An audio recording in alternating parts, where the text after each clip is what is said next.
Tika Morgan Dance and Nicole Matarangas, working on my dance research paper for dance movement therapy.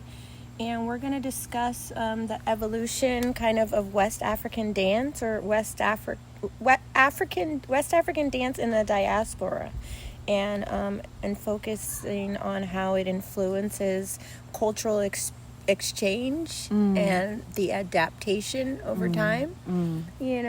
I kind of want to talk about, and I'm going to be interviewing my aunt also, who's like a 75-year-old who's been dancing with Malanga and stuff since. So talking about how it's changed over time, but I want her and you to tell me a little bit how you use it or how you use it for the empowerment of women also, and how Malanga was very much, empowering women, even though he was kind of had a lot of women and stuff, I remember. But so yeah, that is kind of our focus. And explore the themes of identity, community, and artistic expression through the dance form. Okay? yeah, And then I have questions kind of about that. please. And Anyway, first of all, I'm really honored that you trust me because I am not African descended on the outside, and you are, and that you feel that I have something to share that is helpful or reflects on this incredible lineage that is part of you, that is part of me too, but that you trust me to share my perspective is something very deep for me. It's like something I really think is so amazing. So thank you. You're welcome. Thank you. I appreciate your willingness to do it. And I do respect your your awareness of having kind of an identity that's not necessarily, blood, quantitative blood of African descended, but just the respect and the caring of it and the allyship of sharing it with people who may not ever be introduced to it, and then they can open up a knowledge and maybe perhaps an understanding or desire to understand more. Please. Hopefully. So that is what I love, and not to mention just our history. Our history, yeah, we have and a always history. having some, respect for your dance and your ethic. And so I wanted to start by just saying, how were you introduced to African dance? And then I was focusing on like Central, like Congolese, if you've done that, or West African, Senegalese and Guinea. So, my background is, I come from artists, musicians, dancers on both sides. So I was exposed to a lot of music constantly. My parents were really young when they had me, and my father was a professional working musician, and my uncle, it was just a lot of music. And then I ended up in an environment in India where there were people from all over the world, and music was an essential part of how people were brought into meditation, which is a very common theme in India, through kirtan and things like that. But in this environment, because it was multicultural, there was an emphasis on all kinds of music. And there was also dance as meditation being offered in the afternoons. And so I think this was when I was about 8. I made my way to one of those meditations, and the man that was leading the meditation was from Zimbabwe. And he was isolating his shoulders rhythmically. And I just thought that was the most beautiful, incredible, fantastic thing. And I always, of all the instruments, I love music, but drum really speaks to me. And so the concept of moving body parts specifically to rhythm did something to me. Okay. And so that's a line that was drawn inside my soul, I started dancing at 4. It was interpretive. It was with the Isadora Duncan. Your parents put you somewhere to keep you doing things. And Yes. I had an affinity for movement. And that was great. But this was something else. And then that seeded kind of my attraction to folk dance. And what is folk dance? Folk dance is dances of a people, right? Movement that brings people together. And as I begin to get involved with Brazil, with Cuba, with West Africa, I realized that actually dances that come through the African diaspora through West Africa are about resilience. And what has been incredible to see and to continue to see is the way that it manifests over and over and over again, and bringing the same resiliency, joy, community, empowerment, prayer, and it's a lifeline. So as I grew and got older, and when I came back to America as a young woman and was quite out of my head, that kept me grounded, dancing in that way and continuing to study and then eventually performing. I studied West African dance primarily from Guinea-Bissau. I did that because I didn't want to teach. I wasn't trying to do anything like that. I wanted to understand mother. I wanted to understand weight. I wanted to understand the way that, for example, when I first started studying dances of Guinea, the rhythm they were playing in the warm-up is called kuku, and every time they would change the movement for the warm-up, there was no counts. There was no 1, 2, 3, 4, 5, 6 change, right? Yeah. It was like out of time. And for the first 6 months, I was like, how come people understand when to change position? Well, it turned out it was the call of the drum. It was gung gung gung gung gung gung gung and so people know that call tells you what to do. Yeah. And so it's really transformative because it takes you out of linear thought. 1, 2, 3, 4, appropriate thinking, and brings you into this kind of very open space where your senses are very heightened and you're responding to the call of the drum. That's thematic through the diaspora. Yeah. Would you say that the dance style would fall, and at least mentioned folk, would you say that would fall under social, ritual, performative? What dance style would you think that would fall under? It's an interesting thing. I mean, I think it's its own world. I think that when you get into saying the word African diaspora, right? Yeah. You're talking about jazz, you're talking about hip hop, you're talking about house, you're talking about, American country music, you're talking about, it's just so vast, and it's its own entity. It's its own entity, and it continues and moves and grows. Yeah, we're going to talk about how the mother, as you mentioned, influenced all this other stuff it lives. It lives. Do you think it's more ritual, when you talk about Yemanya or something, that's more based on a ritual or so when you get into the Oricha or the Orisha, depending where you are talking about movements that are religious, right? So dances that are prayerful, done in ceremony. For example, in Brazil, in a terreiro, the movements are done circularly. They're repeated over and over, but they're done circularly, right? For a long time. The drum is considered sacred. The drum brings in all of the space, the energy. The oricha comes through the call of the drum. Again, the call of the drum.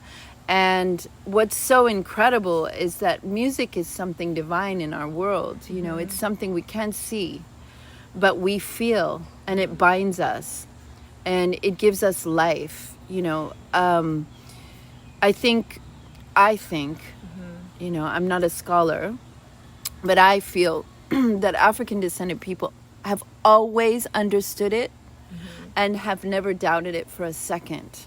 I think sometimes when you get into, a very indoctrinated way of thinking, it can kind of kill the part of us that's able to really trust what we know inside.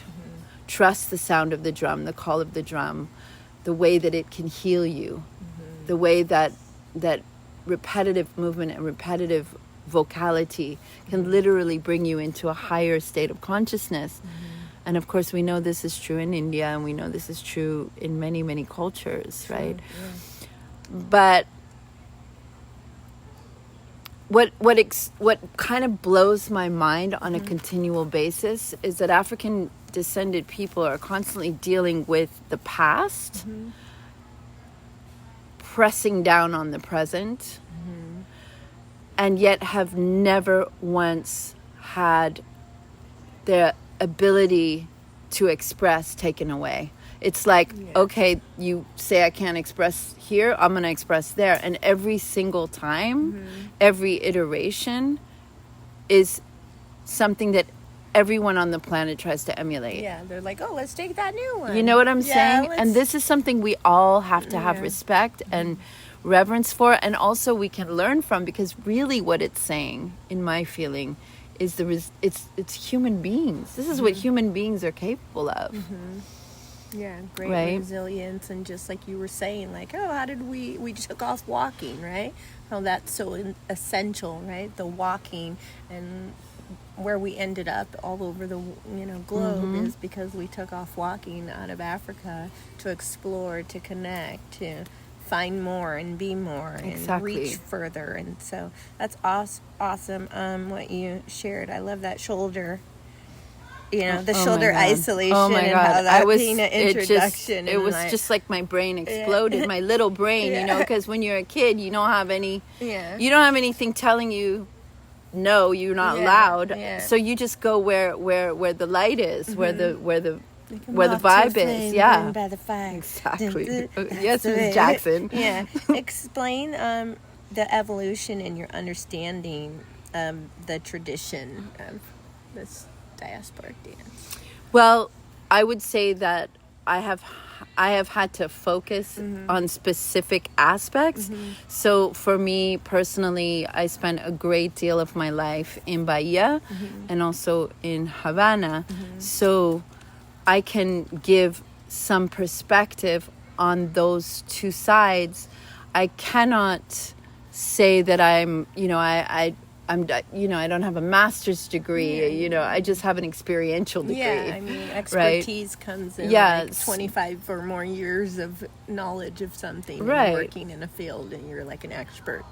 So you do, yeah. I'll take that. Yeah, you have a doctorate through expertise and experience. Yeah, so what I see, you had mentioned Congo. I didn't spend a lot of time studying Congolese dance. For some reason, the dances of Guinea like really hit me hard. I mean, it's just so joyful and so precise. Yeah. And so funky. And so I got hooked up into that. Okay. And it really helped me to understand Earth. It helped me to understand. I also studied Haitian dance when I was young, really young, like 20. And my Haitian teacher was also a ballerina.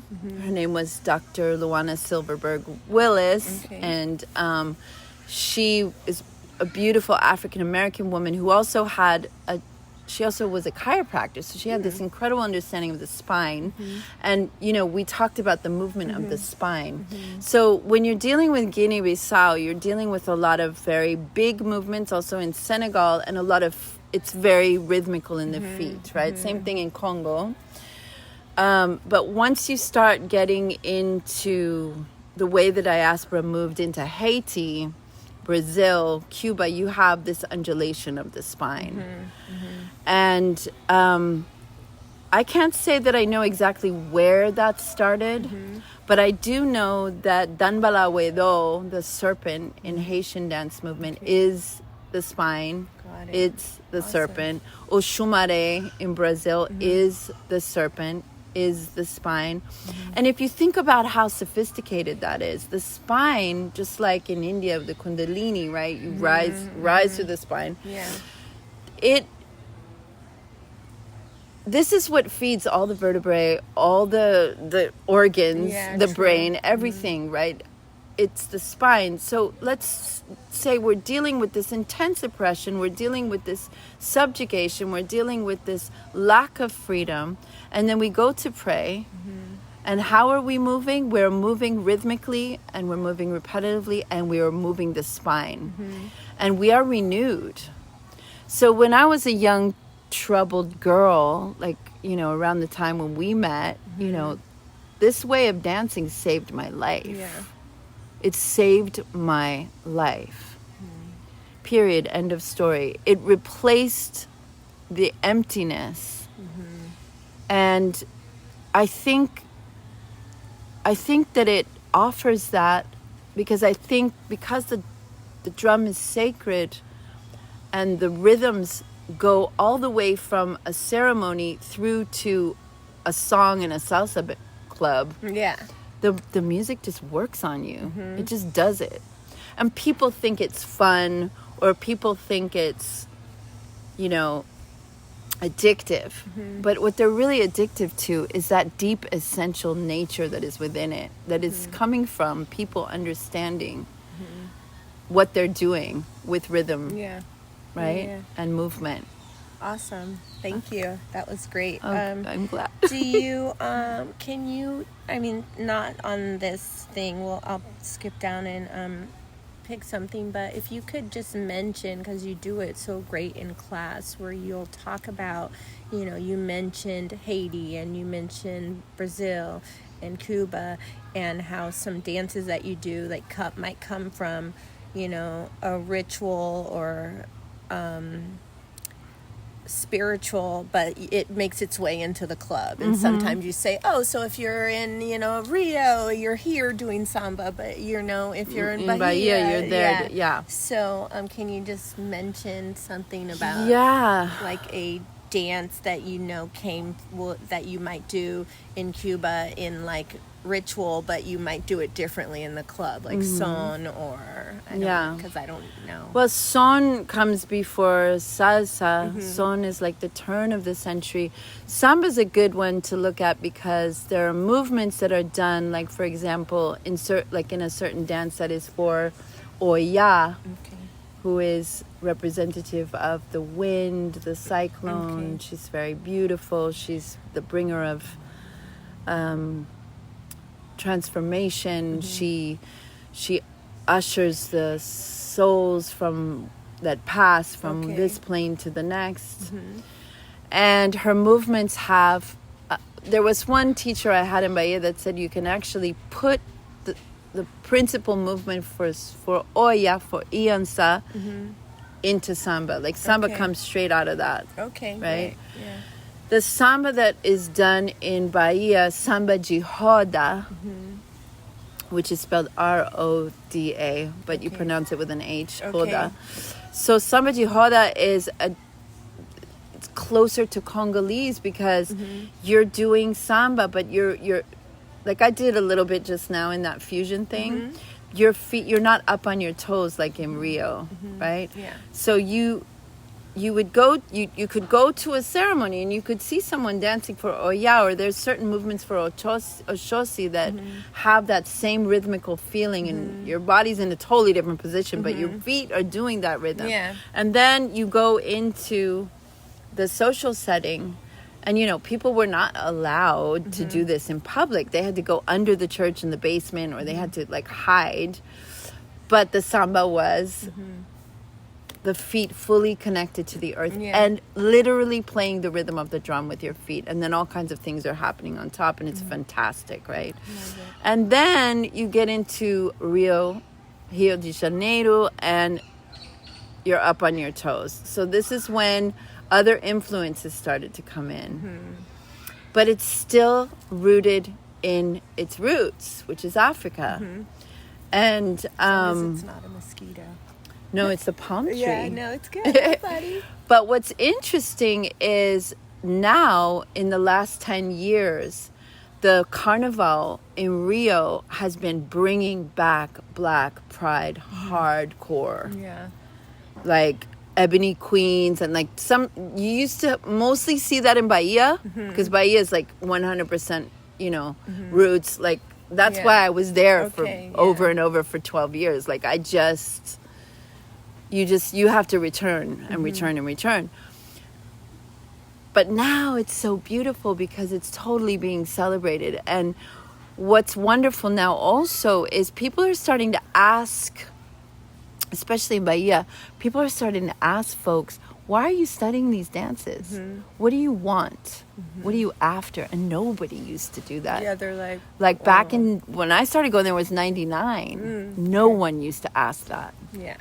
It was just like, great, you've come all this way and you want to take class and, But now people are like, what are you looking for? Like, what do you want? Yeah. Because there's a lot of appropriation. Yeah, just stealing energy. Stealing energy, stealing movement, stealing costumes, stealing everything, all the time. And it's so sad because the truth is people are, feeling vapid. They're feeling empty and they're searching for something. And what I don't think is cool is like go somewhere, think it's amazing, and then somehow think that you have the right to just take what you want. That is bizarre to me. Like, oh, that is bizarre. Now we're in Zumba class. Yeah, exactly. No, it's bananas. And I just really love the idea of it's almost like prostrating. It's like you keep returning to the same. People would be like, why do you keep going back to Bahia? I'm going back to train, to be with people, to walk the streets, to eat the food, to listen, to watch, to feel, to immerse. And whatever ends up inside me after 10 years, maybe I can create something with it as long as I'm pointing back to the roots. Yeah. Awesome. That's righteous. Righteous. What about, can you describe like a time where like the oral tradition in the dance was used to express the lineage or?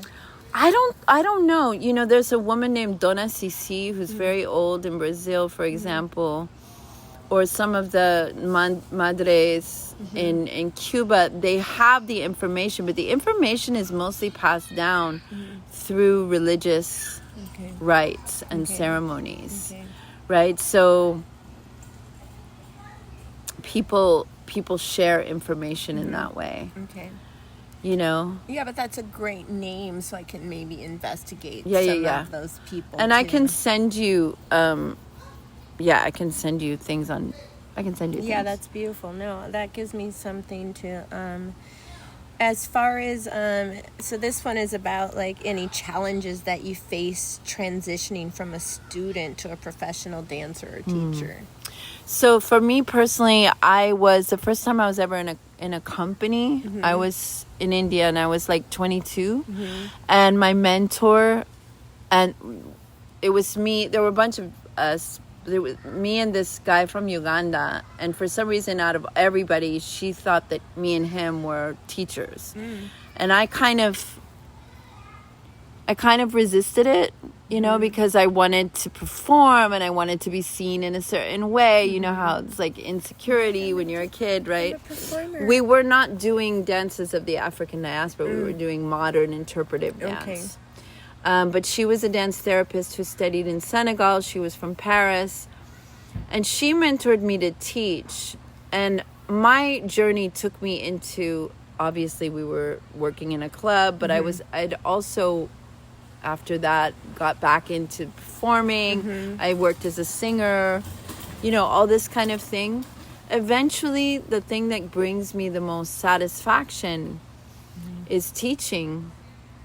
The first class I ever had was in, I think it was like 2000. And I called it Afro Inspiration because I wanted people to walk in the door knowing that it was like inspired, not not having dominion over, but inspired by, and that it was African. And in those days, it was Afro this, Afro that, Afro this. And now we don't say that. We say African Brazilian dance or African Cuban dance. We don't say Afro. Yeah. Right? You know what I mean? Yeah. Like, so just out of respect. We don't even say that for Afro. You say a natural, Yeah, exactly. Like, shit changes, Excuse me. I had a crossword puzzle, total non sequitur, that said outlandish hairstyle. No, it didn't. Outlandish hairstyle, Lord. and the fill-in was an afro. That pisses me off. Yeah, isn't that insane? Yes. But so in terms of teaching and working with this, it has taken me 25 years. And I'm still concerned because I feel like as a non-African descended person working with this, am I giving other non-African descended people to, try to, take my virtual class and then try to teach it? Do you know what I mean? It's like, it's a slippery slope. And I developed and eventually putting people inside the music and inside the rhythm, and specifically women. Women just kept coming and coming and coming. And at first I was like, what is the deal with all these women? But then I realized that women are recognizing something in these rhythms. I also think that culturally in the United States and in Europe and stuff, people don't move their hips. So when you're dealing with the diaspora, you've got rhythm in your feet and you've got movement in your hips. The thing that's important to me for people to understand is that hips are not a go-to for African diasporic movement. It's for a specific reason in a specific moment, depending on specific music. Yeah, I love that you check people on that, because they're like, they immediately, because that's, okay, so if you look at it in terms of the chakras, right? This is your first chakra. So that's the base. That's where you're going to want to move first. Yeah. Because that's where you're the most repressed. Yeah, exactly. Right? Like, but it's not appropriate. It's not appropriate. It's not appropriate. Yeah. But that's what, there's this ideology that, we're all about. Women, I have fought that the men forever. And women of African descent are all about, like, sex and carnal. And it's so ridiculous. And it's not because they're so, like, respectful and like and just sophisticated as hell and humorous and inventive and on and on. It right, we got there and they just were attacking soldiers to be like me, and we like, no, you were attacking them. So anyway, that's not part of my paper. The point is though is that it does awaken something, and that energy needs to move. That energy needs to move. Yeah. So you can see in my retreat here, I'm working with a lot of different kinds of music and different kinds of movement that are not necessarily indigenous movements. And then there's some that are, and then suddenly we'll do a specific set of movements, specifically like we did yesterday for Yemaya and Yemaja, two different iterations. And, those iterations are there because people were separated. If you and I were brought over and they see that we spoke the same language, they would separate us. Yeah. So my understanding is that what allowed people to communicate was through rhythm, through song, and through praying. Praying, there was a commonality that somehow rhythm, movement, song, that holy trinity, you didn't have to speak the same language to speak that language. And so all of these, sometimes they call them cults, which I dislike because we know what cults are. They're not cults. They're prayerful, ceremonial rites that people created to survive, right? And that lives on in every piece of music that comes out of the source. And the source is Africa. Yeah. Yeah, I'm like, we could end right there, but I have a couple more questions, just two more, okay? How do you address what are some modern teaching challenges you encounter when you're teaching this ancient art form?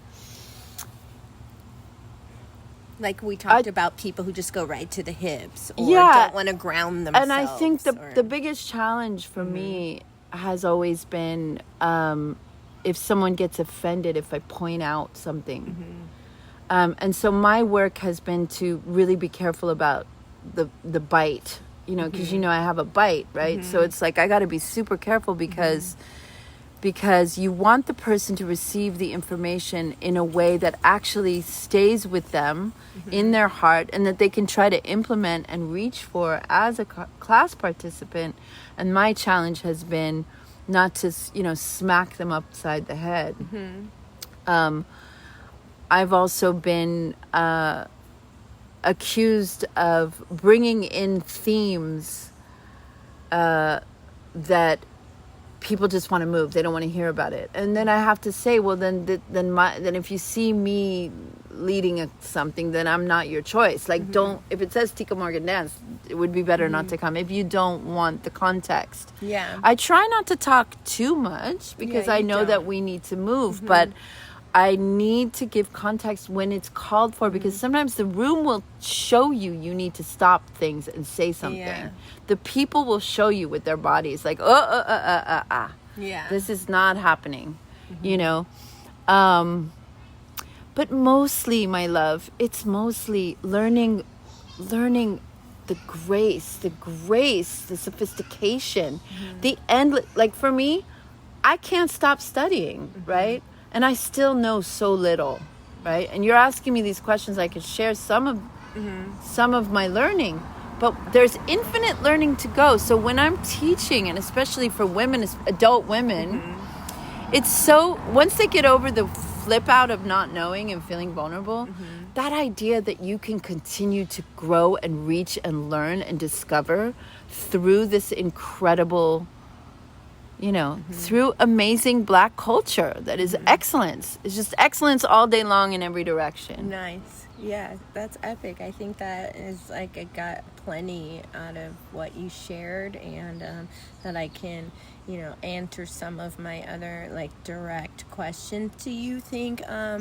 there was a particular historical or cultural moment, like something like, the Black Lives Matter protest, or going back to the civil rights movement, that changed, and rock and roll, and that changed things? But do you think like there was a particular cultural historical moment that was changed through this type of dance? Like I would say that it keeps turning itself over. It's like a never-ending cyclical creative genius thing. It just keeps turning itself over. And like we were saying when we were watching that Kendrick Lamar video, like the way that he's spitting, it is straight, I'm getting goosebumps. It's percussive. It is so percussive that it's the African diaspora. It's in Chinese culture. It's the dragon eating its tail, and then that continues. It continues and continues and continues, and you can't keep up with it, and you can't stop it.